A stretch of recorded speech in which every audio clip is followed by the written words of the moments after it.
ஷேய் பிரம்மா மகாராஷ்டிராவில் கொடி சுதந்திர கொடி கீழே இறக்கிடுறா. கடவுளுடைய கொடி சிவலிங்க கொடி உலக நாடே பறக்கு, தாய் இந்தியா நாடு முழுவதும் பறக்கு, தமிழ்நாட்டிலையும் பறக்கு, எல்லா சிவன் கோயில் ஆலயம் பூரா பறக்கு. முக்கால் சத்தியம். அரசியல்வாதி கணக்கு ரிப்போர்ட் எடுத்து கொடுக்குற அதிகாரி அரசியல்வாதி கையில் கொடுத்துறப்பா டைம் போட்டார். இன்றைக்கி டைம் புது கவர்மெண்ட்டாக கொடி ஏற்றி கொடி பறக்கு. கொடியை நம்ம தூக்கிட்டு போனான்னா உள்ளே போயிடுவான். புரியுதா? இன்று நாள்லேருந்து கொடியை பற்றி பேச, கொடியை ஆட்ட, கட்சிக்காரன் பேச, அவன் பேச, இவன் பேச, வீடு தோறும் ஆதார கார்டில் பேசினானா தூக்கி உள்ளே கொண்டு போயிடுவார். முக்கால் சத்தியம். காவல்துறை அதிகாரி ரிப்போர்ட்டை நீயே கொடு. நீ உன்னதான் நியமிச்சா அரசியல்வாதி கணக்கை கொடுத்துரு. முக்கால் சத்தியம். புரிஞ்சிக்கோ.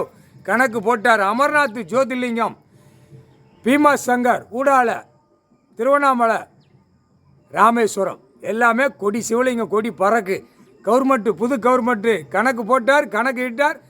ஜட்ஜியாக உட்காந்துருக்கார். ஐயா கடவுள் இன்னைக்கு நாள் ஜட்ஜியாக உட்காந்து கணக்கு எழுதார். பிடிக்கிறவங்க கணக்கை பூரா எழுதார்.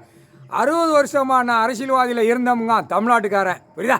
டெல்லியில் இருக்கிறவன் ஊடால ஒருத்தன் குலைக்கான், தமிழ்நாட்டில் இப்போ உள்ளவன் குலைக்கான். 60 வருஷம் இருந்தேன் நான் அரசியலில், 64 வருஷமாக இருந்தேன், வாயை ஊசியை வச்சு ஆட்டி கொண்டே இருக்கான் தஞ்சாவூர்.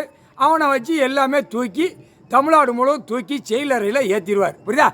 அப்போ 64 வருஷமாக நாங்கள் அரசியலில் உட்காந்து குழல் ஊதம்னு வாசித்தான்.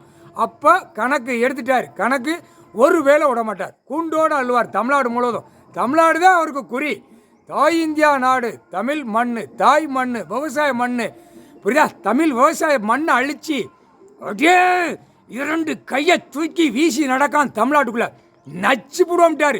முக்கால் சத்தியம். வானரப்பட இராணுவம் செலிட் அடிச்சுக்கோப்பா. நீ உன் இடத்துல நின்று அமர்நாத்தில் செலிட் அடிச்சுக்கோ. ஐயா கொடி ஏறிடுச்சு, செலிட் அடிச்சுக்கோ.